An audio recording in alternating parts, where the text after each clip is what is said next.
Hello and welcome to the Female Executive Survival Guide podcast. I'm Lauren Eyles, an executive coach and mentor with a ton of leadership and board experience to share.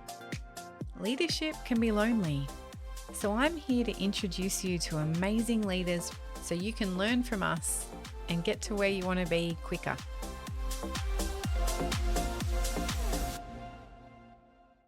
Welcome. Today we'll be talking about creating a legacy. Before I start, I want to acknowledge that we're recording on the lands of the Awabakal people and pay my respects to elders past, present and emerging. As you probably know, Australia is home to the world's oldest continuous living culture. Aboriginal people have cared for these beautiful lands and waters for more than 65,000 years. But how much do you know about the local traditional owners or custodians where you live? If you're wanting to learn more and you're curious about how your organisation can be involved, then this episode is for you. Our guest is a successful entrepreneur who excels in connecting people, educators and organisations with Aboriginal culture and communities. She has helped organisations go beyond a reconciliation action plan to really embrace individual and organisational learning and transformation. Cherie Johnson is the founder and managing director of Speaking in Colour, an arts and education consultancy connecting people, educators and businesses with culture. Cherie is a Gamilaroi and Weilwun woman and is an active member of the Awabakal community in Newcastle. A highly regarded lecturer in Aboriginal culture and education at the University of Newcastle, Cherie is also completing a PhD researching the effects of urban Aboriginal women coming to culture and its importance today. As you might have gathered, Cherie is a woman of many talents, including business, dance, art, speaking, and has a Bachelor of Fine Arts and a diploma in teaching. Welcome, Cherie. Hello, thank you for having me today. Oh, it's so great that you could be here. Thanks for your time. Can you tell us about Speaking in Colour and what inspired you to start it? Sure. Thank you for your beautiful introduction. I'm very fortunate having been raised here in the Newcastle area, the land we call Awabakal country. And as a proud Gamilaroi woman, that was always my foundation of who I am. You know, I was raised in a household with a mum that worked in community. She worked in land management, with state forests. So we were always around country. We were around sites. My nan was born on country where Aboriginal descendancy come from, which is near Warren, New South Wales, northern New South Wales. So it's very much been the foundation of who I am. However, I'm also Scottish. On my father's side, we're Scottish. So Scots married Scots until Dad brought home Mum, which was a bit of a hold the phone moment. So really interesting. But I have always identified stronger with my Aboriginal side of my family, purely because I was raised with my Aboriginal household mindset, paradigms, worldview. So that I had to tell you that because when I had children, I thought, being a high school teacher, that I would raise my children in a particular way, but I actually just defaulted back to how I was raised as a child. And I really loved my days in the sun with the children. I had two little kids, 18 months apart. It was busy. It was like a whoosh at my house. Having been an art and history teacher for many years, we had all the things going on, all the educational experiences, and we really loved it. So Speaking in Colour started because I wanted to maintain that as much as I could. We went to the galleries. I picked up work with the galleries, doing project work, art commissions, public artwork, writing education kits for the galleries, creating PD. And it was enough of a project where, having a background in the arts, I was no stranger to doing projects. So that kind of morphed into, okay, maybe I should actually, this is called being a sole trader. Okay, well, let's get that organised. And then we got to the point where actually my accountant said to me, Cherie, you need to be registered for GST now, and you need to actually, form an actual proper business, like not just your name, like it's time to go to the next level. So I actually designed the website and we coined the phrase Speaking in Colour and whatnot. the day after the website went live, I got offered permanency with the Department of Education. And I thought, such is life. For years I'd elected not to be appointed to regional and remote Australia, instead to stay around where my family is. I'm the eldest of 6, and felt the obligation to community and to family. And then it just one of those things in life, that's kind of how business works. So when my 2 children went to school full time is when I left teaching. I went back to teaching a couple of days a week. I left teaching, started full time in the business, and that's when we incorporated into a company and we went the full hog. And from there, it just morphed. So speaking in colour, I was really passionate. I realised by working in the galleries that if we helped educators link professional development to the content, they're more likely to embed that content across all of the subject areas, not just in art and history, but in science and geography and English, especially the primary school teachers bring it right across the board.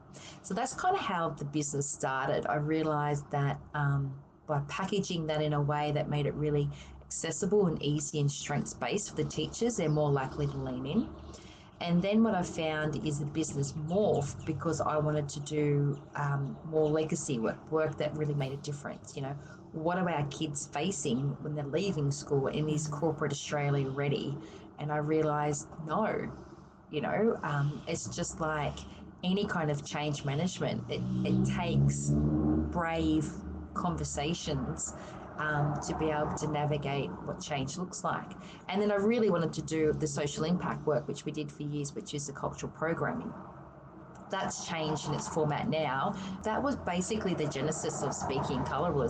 It just morphed. It organically grew, and it grew because I could see a need, and I had compassion for my colleagues who were trying to navigate it. And I'm a firm believer in collaboration, and there's a number of Aboriginal people that have very similar businesses to mine, and we collaborate quite a lot because there's no use reinventing the wheel. In actual fact, if we join forces, we're covering more content quicker. So that's tend to be how Speaking in Colour got started. I was what you call a reluctant business person. I didn't mean to go into business. I just wanted to earn 5-10 grand a year to go on a holiday with my kids, We definitely moved on from that point, but that's how we started. Fantastic. Yeah. It's funny how businesses grow and evolve with us too, isn't it? As that real sort of theme of transformation starts to come through. And even in the coaching space, the coaching work I do and the clients I work with have grown as I've grown. Have you found that too? Definitely. Like I just said to you before, I'm going through another transformational season now. I have teenagers, and I'm actually resorting back to going, I don't want to work more than 38 hours a week. I need to be in the house come 4 o'clock on Friday afternoon, keep my eye on everybody, make sure who they're hanging out with and where they are is actually where they are, and what they're eating and drinking and all these sorts of things. And I love it. We've just had school holidays, so the flexibility of being able to actually take leave.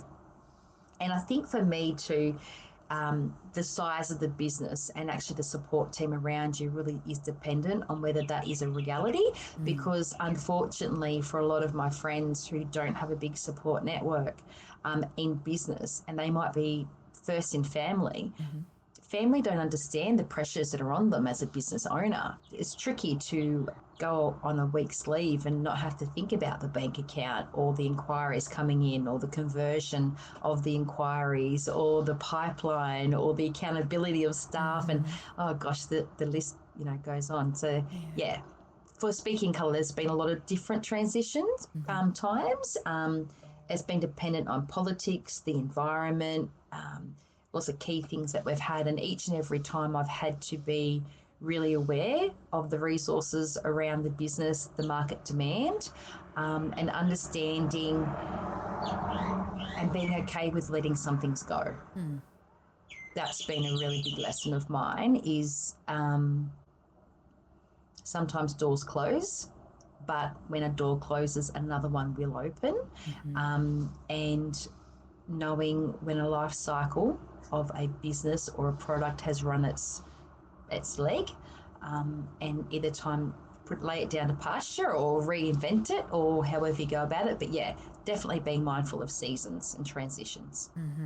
I'm finding it really interesting. My business is newer than my career, but you sort of get into your 40s and you grow and change, and things that worked 5-10 years ago you're tired of, and you've got more to give, and you want to grow in different ways. And I'm sort of wrestling with that a little bit, because no one told me that's how life would go. I sort of had this linear path and plan, and pushed so hard in that direction for so long. But I think once we get comfortable with that, there's so many gifts in it, because our potential and our opportunities are infinite in this era. It's just perspective, right? You think that success looks like it must be, therefore there's only the one path, and for each and every single one of us is very different. You know, you put in there a sickness or death and sorrow. I've had a lot of close deaths recently in my life, and it's really knocked me for six. And I'm in my late 40s, and I've got these teenagers too, and I'm sitting here going, I want to cook again. I want to come back into my kitchen and have the music on and cook. That is what my soul needs right now. And when we take that moment to pause, it can create that innovation. Whereas there's been other seasons in my life where I've been like, go, energy is high, and we are in flow state. And it's like a current that is pushing hard down the river, you know, make hay while the sun shines. And that huge abundance mindset. Whereas my abundance at the moment is in relationship with my teenagers. So my business may be looking different, but interestingly, there's factors aren't looking different. I might have less staff now and less projects, but my turnover, my profit from my turnover has actually maintained. But I've actually got more time in my pocket to do the things that are really, it's not just time. I think as I'm getting older, it's energy. Yeah, definitely. Yeah. And there's only so many words and decisions that you can make in one day. And my brain would go, 20 hours a day if I needed to. But now, nah. Nothing works after 8 o'clock at night for me. Oh, I hear you. I'd love to explore the meaning of welcome to country, because it's something that many people will have heard someone from country come and give at an event, but they might not understand how significant it is and why. Can you share why it's important, and also what does it mean to you personally when you're present and you hear a welcome? I'll answer the second part, which is how do I feel? I feel like I belong. I feel like it's okay for me in my skin, with all of my family's history, with all of my worldview, my knowledges and perspective, to be okay.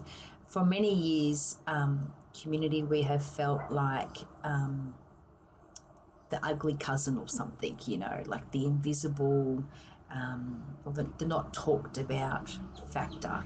And then when you would talk about it, people would get really super offended. And so we talk about Makarata, we talk about truth telling, but people get really uncomfortable when you do. And it's like, well, so how do you have a conversation in a way that is truthful, but also doesn't sound like violence to the person who's hearing a different perspective? So for me, if I hear a welcome to country, or I hear someone do acknowledgement to country, I just smile, and sometimes I just want to give a round of applause, because I'm like, oh, that was really heartfelt. I felt that, like you're a good human. And I position it like this when I do training and say, this is your value set. This is your actual value set. So when you walk into a strategy meeting as a board and you put your values up and you say, we're going to operate with respect. Well, for me, I kind of go, well, respect comes in all forms. Respect for different ages, for people who choose to have children, for people who choose not to have children, for the men, the women, the older, the younger, the people of different diversity. We want this diverse round table to come with different mindsets and perspectives to a problem, to be able to discuss a problem with all the different facets that it has. but then we've got to come to a consensus, what's in the best interest of the company, right? So for me, when I hear a chairperson or a CEO do a welcome to country in a really considered, thoughtful way, that is me hearing that organisation, that person's value set, which is really beautiful.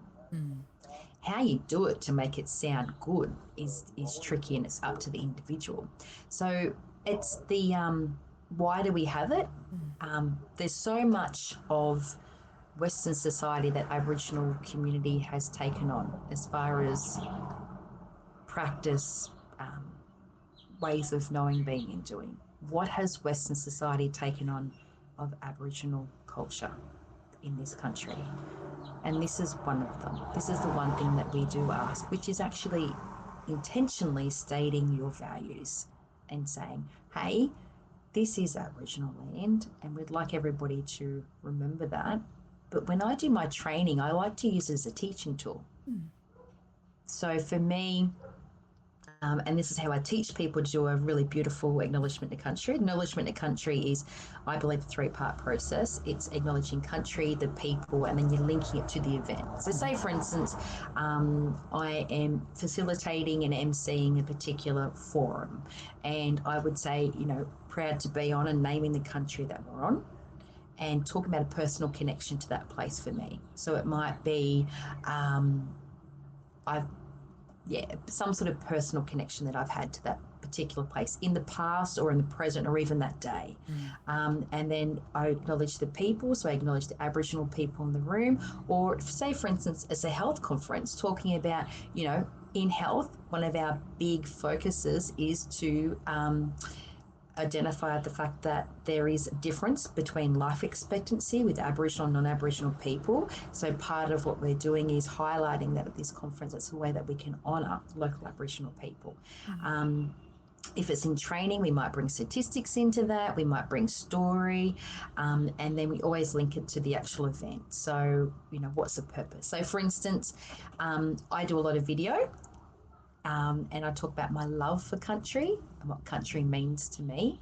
And then I talk about, if it's a room full of Aboriginal people, I'll do a shout out to my family, but also recognising the people in the room and their families and where they come from. Or if they're online, I'd say, and I recognise that we all come from multiple countries across this continent, and I pay respects to the country that you're on, and also that the content we're going to be covering is honourable of the country that I'm on, and also honourable of the country where they're from, so we think about that.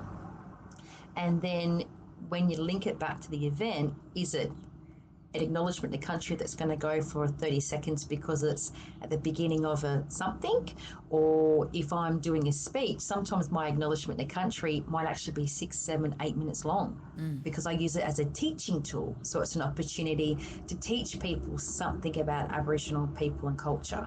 So often when I do cultural education, I'll bring in those videos and I'll tell a story of country. I'll tell a story of the koalas or of the whales or of the birds.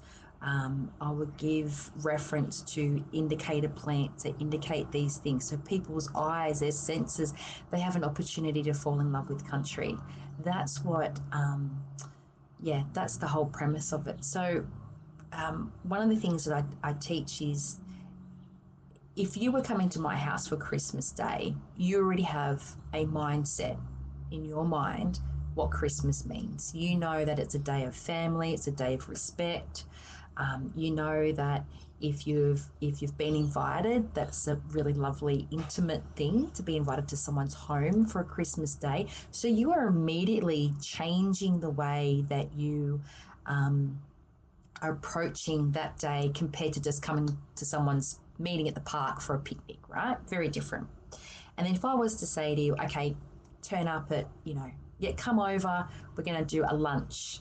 And be like, okay, great, what would you like me to bring? That would be a natural human response. So there's that reciprocal relationship. There's that, an understanding and respect, and go, okay, well, I've got your address. Okay, I know that we're having lunch. You know, is it okay if I turn up about 11:30, or would you like me to be there earlier or later? So you kind of have that kind of conversation, but you're understanding that that's that person's home. And when you get there, if all the shoes are off, you would put your shoes off and leave them to the side. You would do what that household's doing. So acknowledgement to country and a welcome to country can almost be seen in that light as well. Is how do you conduct yourself in somebody else's home?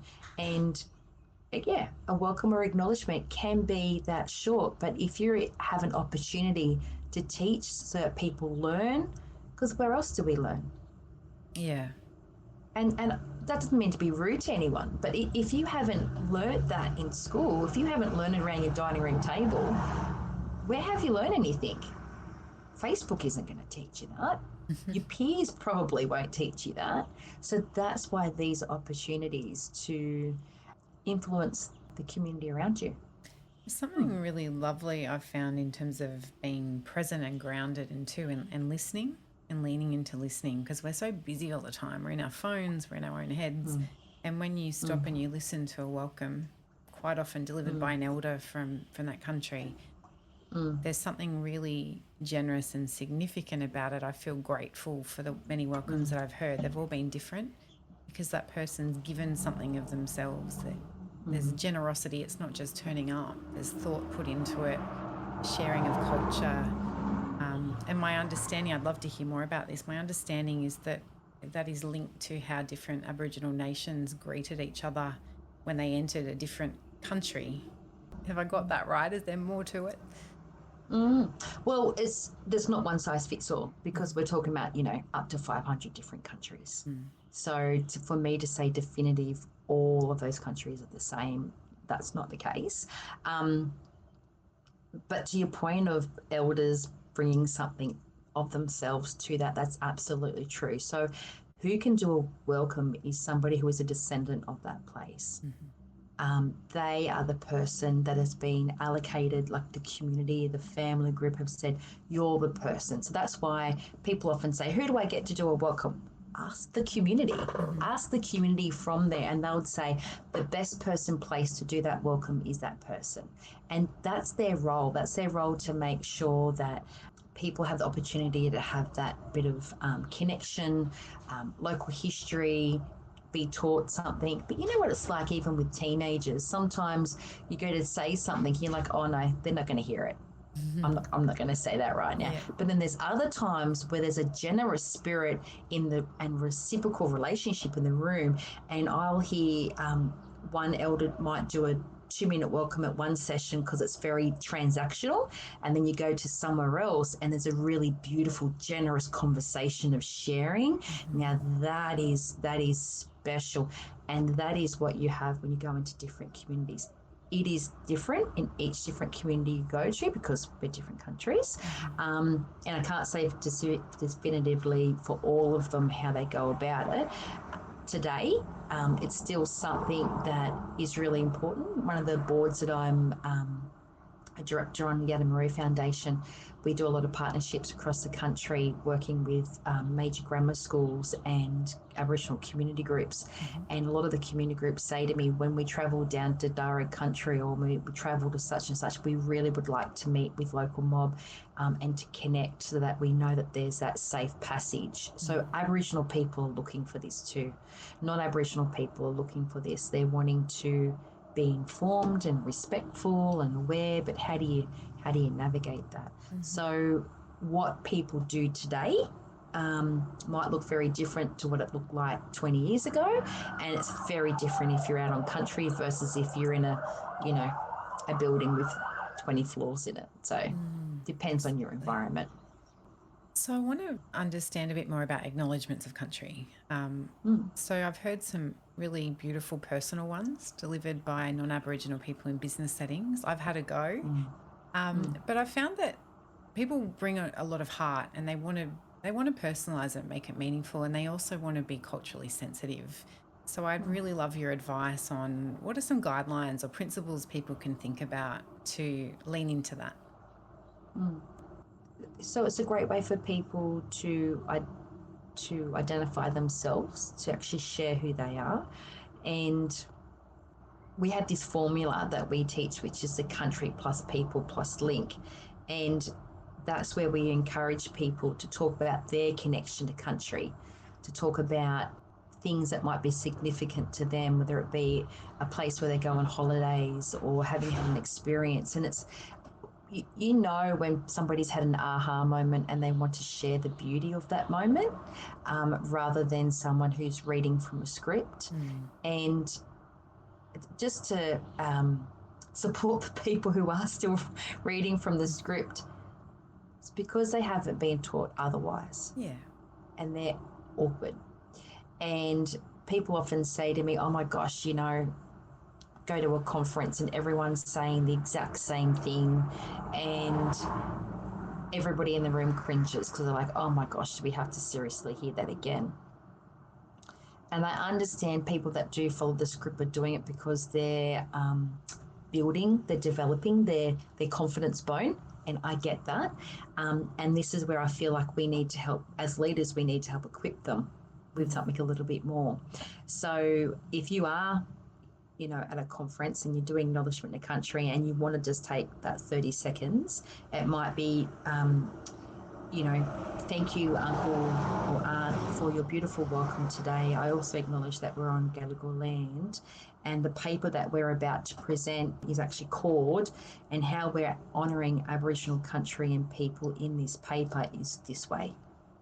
So they bring it to, makes it really practical, still sticks to that kind of 30-second, 1 minute, still acknowledging country. It's still talking about the plan and purpose, but they're showing their value.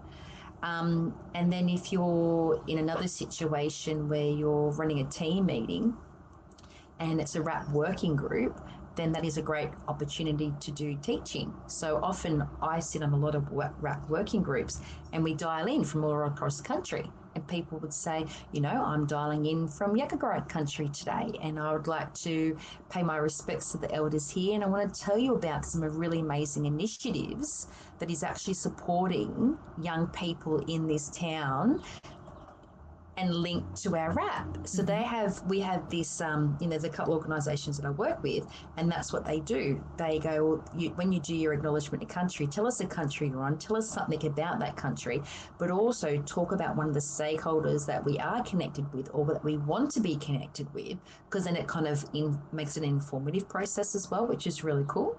And I think, like anything, the first time you try anything, it's awkward, and the more you do it, the less awkward you become.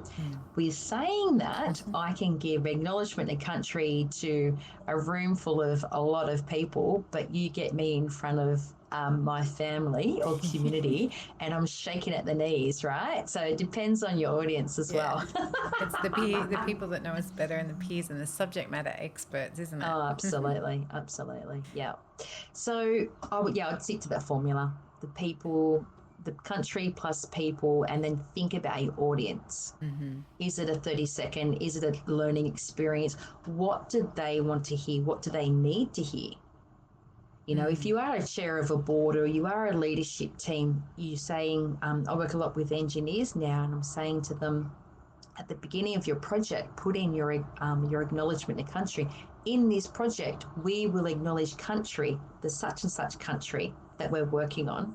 We're repurposing this particular land for these people, of which 25% of our local community are the Indigenous people. Therefore, we will reflect country and design and culture in this, and you kind of like link it to you know, it's quite beautiful. Yeah, so you can do it really beautifully. This requires a little bit of thought about why you do it. But if you think about an acknowledgement to country or welcome to country is remembering that this is Aboriginal land, and that you are saying that you will conduct yourself in the same values as the Aboriginal people of that place, how that place should be treated.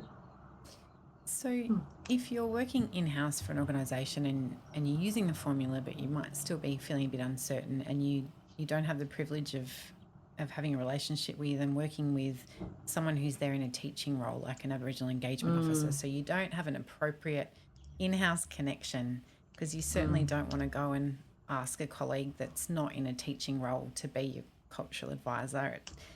would be an unfair burden, I imagine, on them. But who can they reach out to? Are there programs that you can recommend? Can they work with a consultant like someone from Speaking in Colour? Is it the Land Council? What are some other appropriate networks they can reach out to? I think I just want to explore your point a little bit further, that so I'm the eldest of 6, and if you asked any other of my siblings these questions, they would freak out because they're not teachers. And I think that's the first thing that we need to take away. Just because somebody is a male doesn't mean they know how to fix cars. you know that mindset that we've got behind it. So to your point, finding an appropriate teacher who can articulate and support you navigating change is important. That is definitely a skill set. There's lots of organisations now wanting to employ key people in roles like this across the country, and frankly there's just not enough of us to go around. And what's happening is, I'm a firm believer of Aboriginal procurement, Aboriginal businesses, but more and more of our amazing, deadly talent is getting sucked into the corporate space, which is, you've got to know your craft and you need to be an expert and understand all of those reasons. But I look forward to all of those amazing talents come back in and strengthening the Aboriginal employment sector. So any black fellas out there listening, be encouraged. That's part of your legacy plan, I hope. And I think there's become more people now in this space who are doing almost like an advisory role. I get asked all the time to sit on boards. I just physically can't. After the vote, I made a big decision and I actually stood down from 4 boards from 2 organisations, and I wound back a lot of projects because I realised that I was doing a lot of giving, and yes, that was reciprocal in relationship, but it wasn't reciprocal in my time and my energy levels. So a lot of us in Aboriginal businesses have changed the way that we show up and we do this, and more of us are actually doing this retainer kind of framework now, so more of an advisor role. We've gone that step further, I think, mainly because I am a teacher and I like to be, I believe the longer we can be in proactive space and flow space, you actually get further faster than if you are in the reactive. Now, I understand there's time for a reactive and it's really easy. You have to react, but it's easy to pivot when there's reciprocal relationship there. Best way to receive and create relationship is quick wins. What's your quick wins and how do you create those quick wins? And a quick win is if, you are friends with a person and they go, oh my goodness, I need to ask you, do you mind having a look at this? And like, yeah, it looks great. Have you considered this? What are you nervous about? I'm just nervous and I'm saying the word wrong. Okay, well, pull your phone out. Let me say the word for you. And then you can repeat it back. And then you can have that friendly chat. And then by doing those sorts of conversations, you're open to other conversations later. So at Speak in Colour, we've decided to, over a 12-month retainers now, we've actually got 12 topics, and these are topics that we're going through with organisations and helping them really kind of create a minimal viable product, so to speak. So we've already created the minimal viable products. One of them is an Acknowledgement of Country protocol, and then what we do is similar to university style, 1 hour, 45-minute lunch and learn lecture, 2-hour workshop on our minimal viable product that we've already provided, and then the organisation tweak it, brand it, wordsmith it, bang, you've actually got your product there.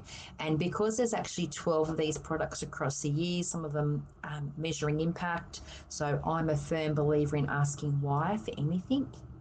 Like if you've got a stakeholder engagement policy, why? Who is your strategic stakeholders? How do you develop those relationships? So really getting into that not the nitty gritty, because that's actually the operational arm, but the big picture thinking, and then creating that skeleton that people can work through. Now, there are lots of different organisations that do one-off webinars. So you've got, Reconciliation Australia that can support people with their reconciliation action plans. And there's lots of different organisations that do things like that.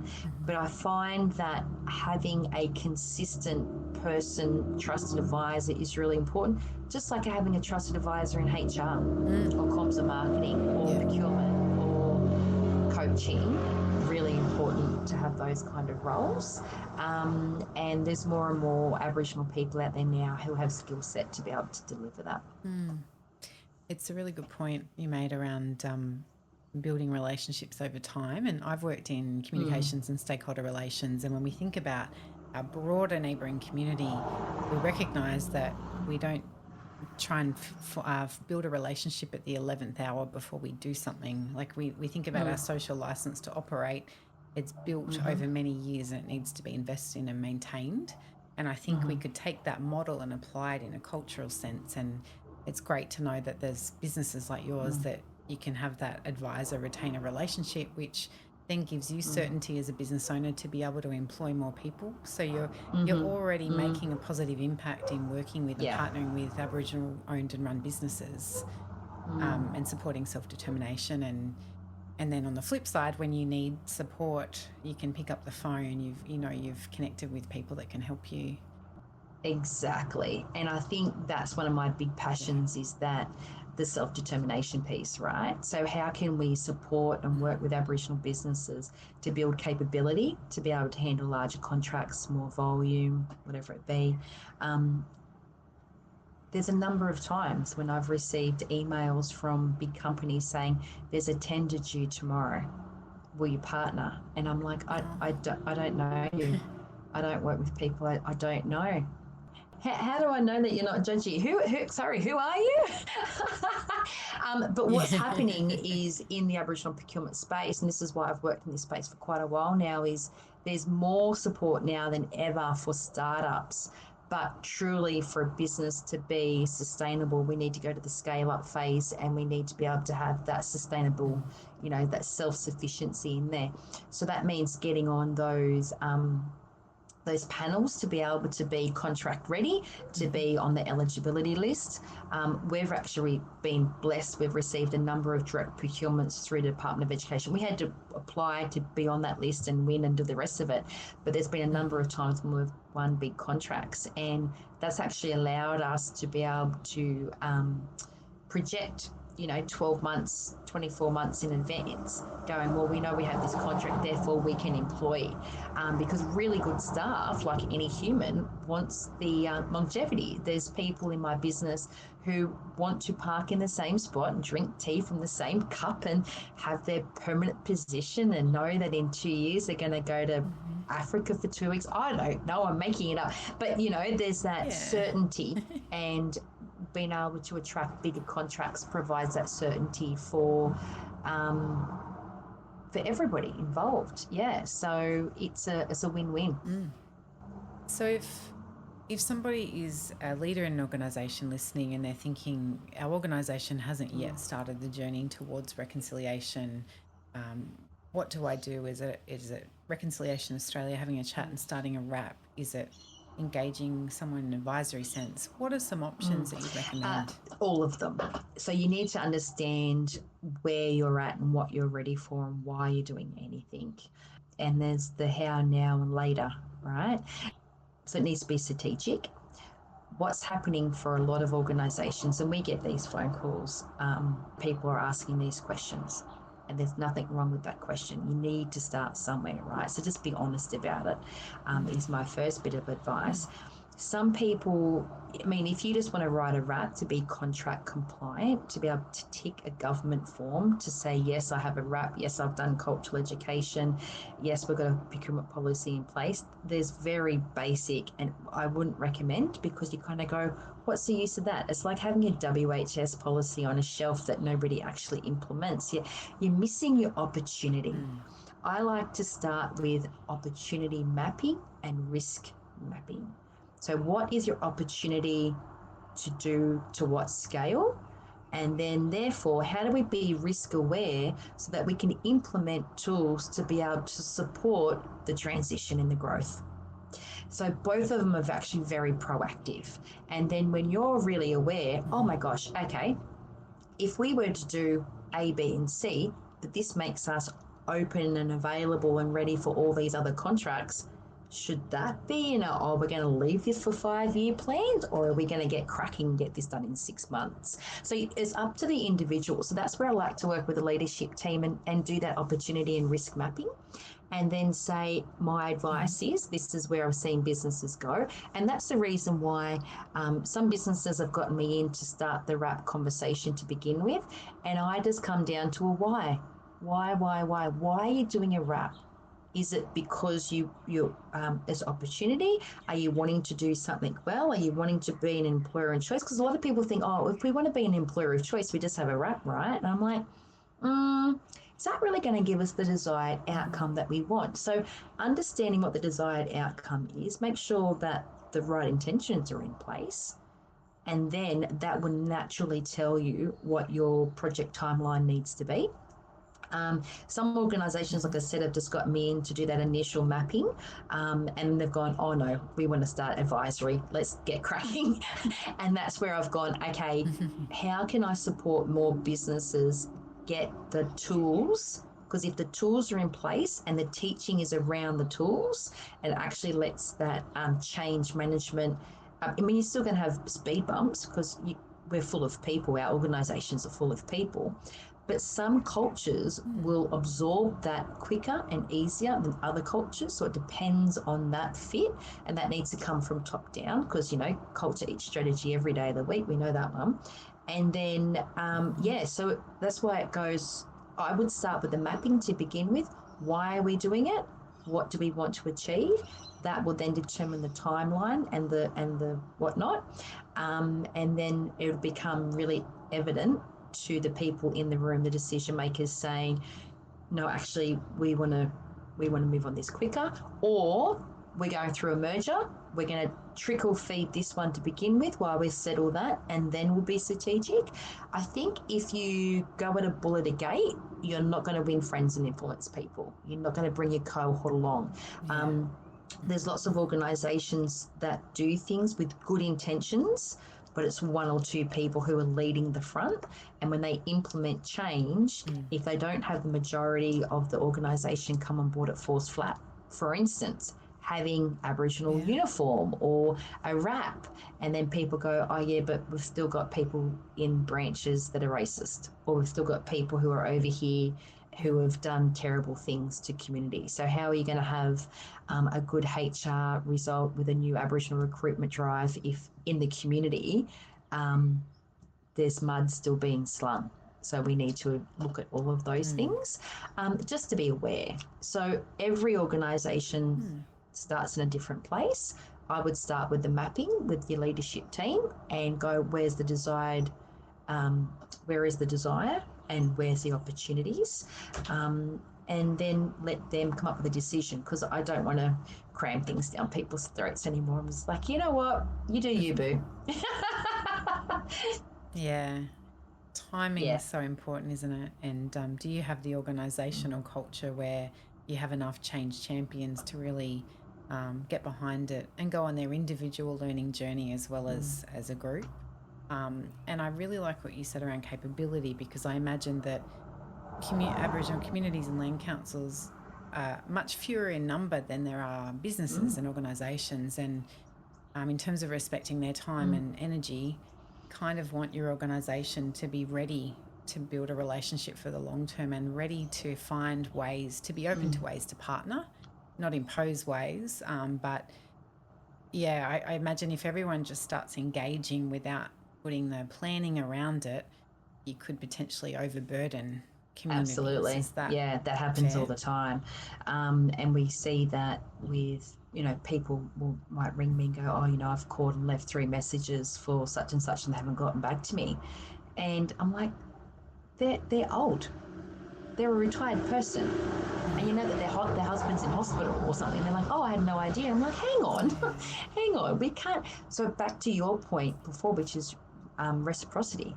Where's the relationship? And why should anyone do anything for you? I mean, if we've got less than 5% of our population reaching retirement age, which means the majority of our population is working full time or caring full time for family, and actually 37% of the Aboriginal community is actually caring for children, not their own biological children, so additional children. This is a lot.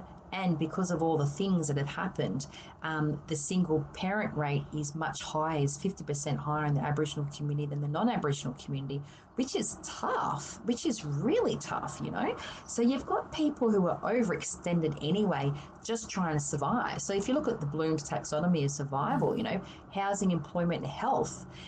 So that's where, to your point earlier around, if there is a person who is employed in a role and their job is stakeholder engagement or their job is advocacy or advice, then they're people who are well placed or better placed to be able to do that, and then they can support community, knowing community who those workers are and who those helpful people are, and there's lots of them around. So yeah. Oh, Cherie, your advice and experience is incredibly valuable, and I know that there'll be people that are listening to this that will be able to take some really positive and impactful steps forward. So thank you. Appreciate it. Thanks. So you've done a lot of amazing things. What are you most proud of?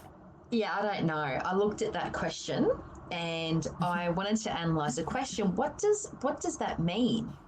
Does that mean, like, because I'm going through this transition period with speaking, right? So speaking colour was, you know, a dot on the radar. Then we grew to this pretty substantial size business, and, you know, everybody in business goes, oh, success is the size of the office and the number of staff that you have and the number of projects you have. And then, but that, I don't get proud by any of those things. Oh, yes, they're nice accomplishments. But I actually wound back a lot of that, not all of it completely, because I'm proud of the fact that I guess I have choices. My nan lost both of her properties when her non-Aboriginal husband died because she was an Aboriginal woman. And I bought a house down the road from the house where it was taken off her, basically. So I'm kind of proud of that, but for all the wrong reasons in some ways. The fact that I've grew up in a neighbourhood where going to university was almost laughable. I mean, we weren't even thinking about finishing high school and then ended up being a high school teacher. And, you know, I wouldn't go back to my old stomping ground and tell my mates that I'm finishing my PhD and look at me and go, what on earth? Half of them are actually, honestly, in jail or got a rap sheet or actually passed away. I just buried one of my good friends just recently, and that one just hit me really hard because I didn't expect that, you know. Proud of the fact that, you know, last year I finished the AICD course, and I remember when I first started, I was like, oh my gosh, how can anyone do this wretched course? And loved it. It was such a great course. I'm going to finish my PhD this year. Yes. I know. But, you know, I think as a single mum, having brought my own home and now having choices to be able to raise my children, sometimes it's for being brave to speak in an environment where my family have been shunned from for many years. I get really proud, though, when I have people in my community refer business to me. And that makes me want to cry. You know, when I've had elders come up to me and whisper in my ear saying, what you're doing is showing good leadership. What you're doing for your people is really important. That makes me want to cry. That brings pride to my life. I think now, being in my late 40s, I'm thinking about things a little bit differently, right? Even in my 30s, I was like, success and things that would bring me pride would be the things. And now I'm like, no, I just would like to be able to run without pain in my hips because of the, you know, dirty menopause word.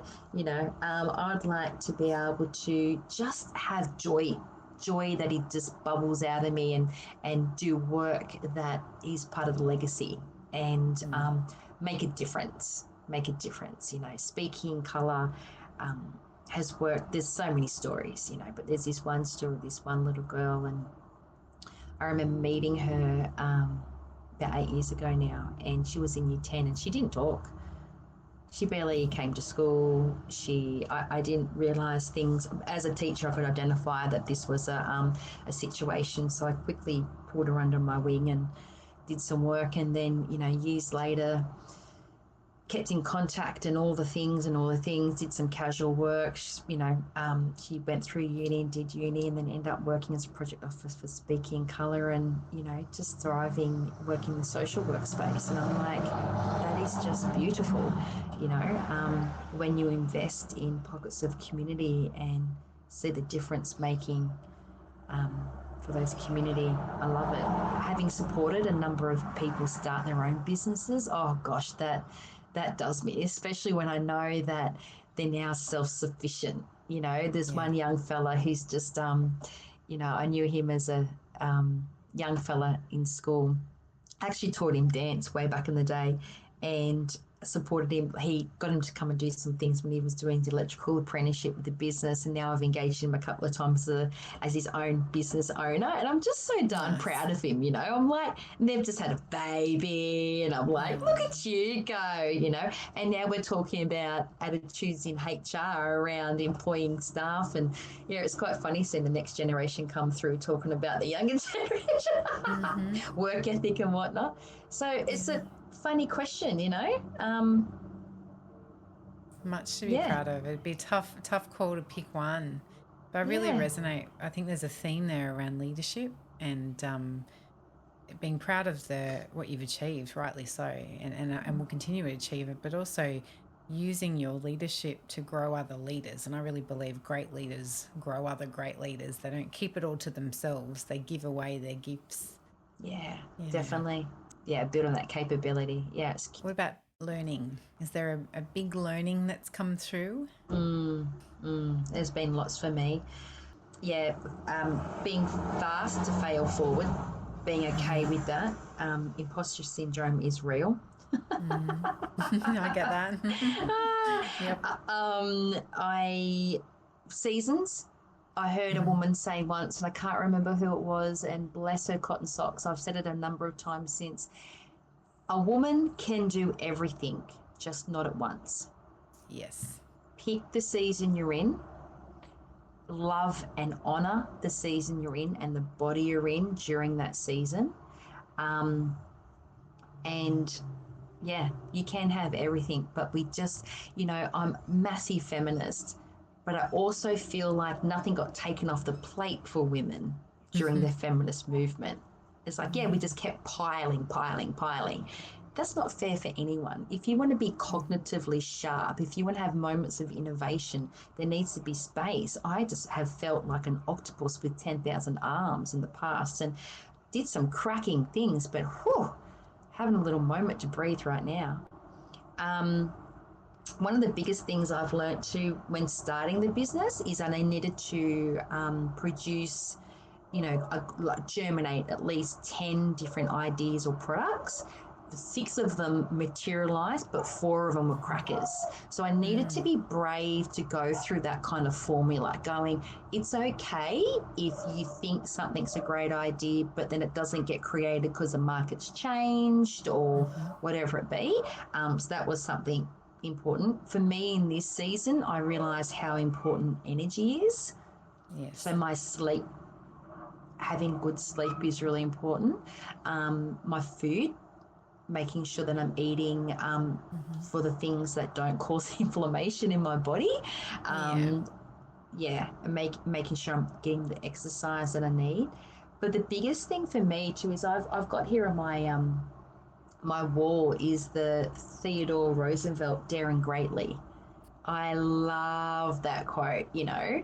And there's lots of people in my different circles who I love, but who don't understand me. And to your point, leadership can be lonely because people don't understand the cost. And I've had to be okay with saying no and no being a sentence. And also saying to myself that if relationships aren't reciprocal around me, then I just can't keep pouring, because where there's a yes, there's a no. So if I'm always saying yes here, then am I just leaving scraps for me and the kids as well? So, I've had to map my time and go, well, my sleep needs to be in there. My teenagers, I've got a 16 and 14-year-old, so that needs to be quality time. We're now learning how to drive. Oh my gosh, yeah, but being really aware of the critics and really aware of the people who would champion me on. And so I thank you for the conversations that you and I have had, which have been very timely, and other women that we've connected through our networks and whatnot. And it's really important to invest in those relationships, people who will stand up and applaud you in the room. Yes, absolutely. Not go, and like, man, we're stronger together. Yeah. Oh, absolutely. Yeah. And I feel so grateful to be in an era where I really feel that support, especially from women, certainly from I've got beautiful male colleagues and supporters, but women, when I've been brave enough to try something new that feels really scary, being the first or the second, there's been so much genuine support, and I really cherish that, and I'm grateful to be in this era where we know that we won't be the last. We're only using our power for good and making opportunities for everyone in the room. So thank you. I think that's such amazing learnings to share. What would be your survival tip if a woman's just starting out in leadership? Be kind to yourself.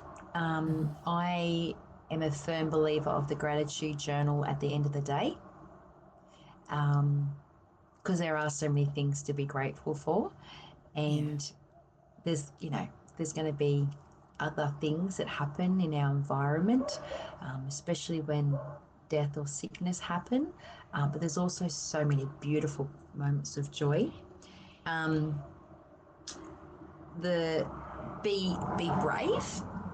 Be brave to back yourself.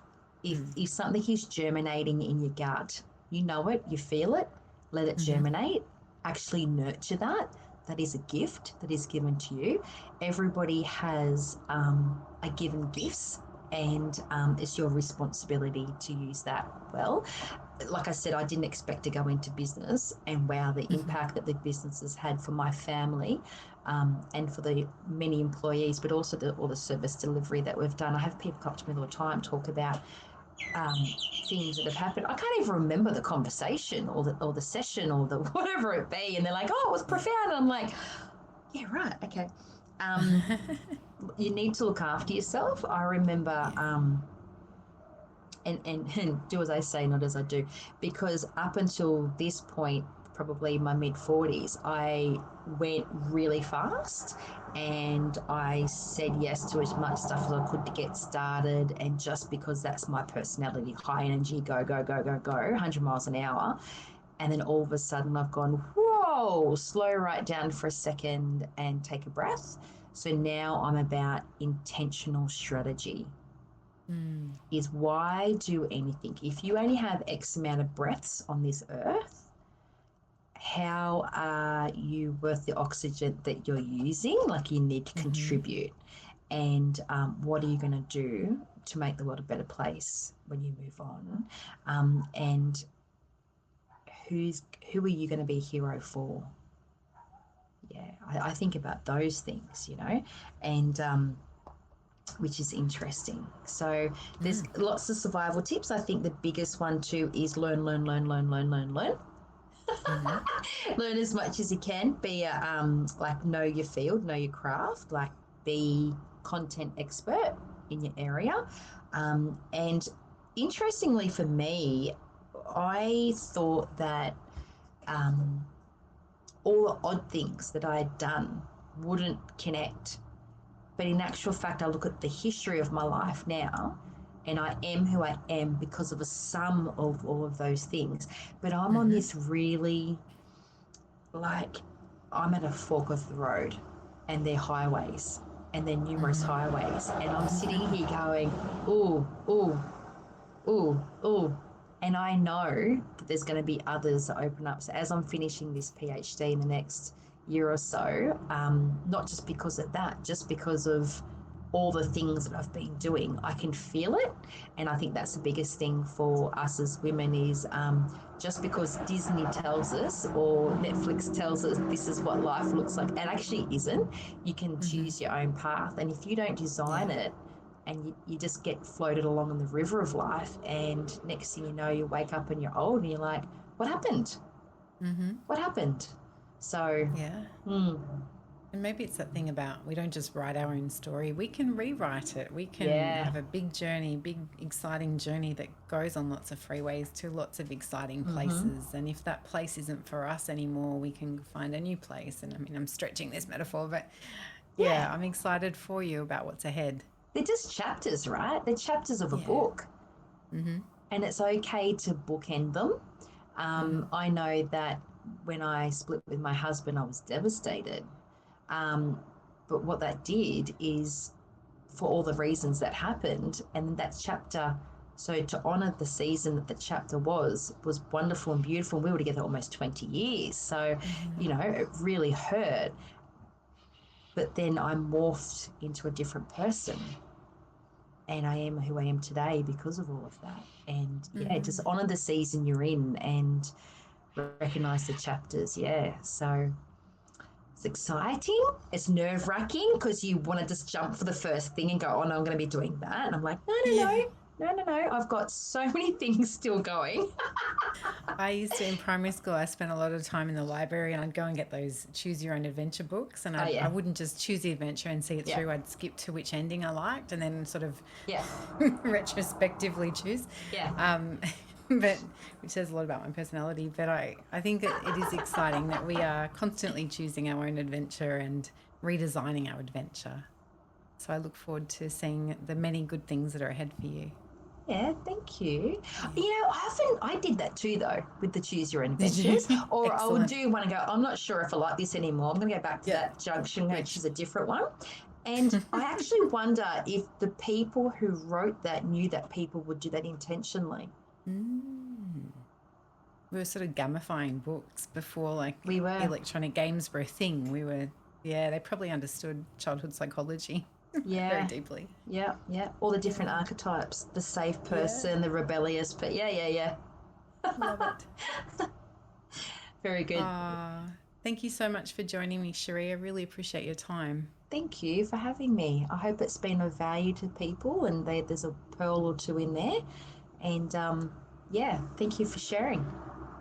Thank you. And we will pop links in the show notes to Cherie's website and social media so that you can connect with her as well. So if you enjoyed this episode, I'm sure you did, please share it with your friends.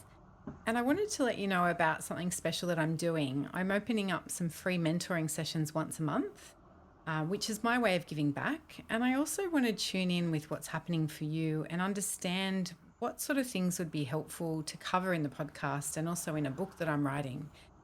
So it's sort of my way of making coaching and mentoring available to more women while also making sure that the time that I put into these things is really impactful for you.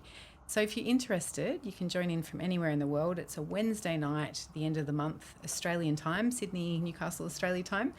And you can find out more at laureneyles.com.au. Until next time. Thank you for listening.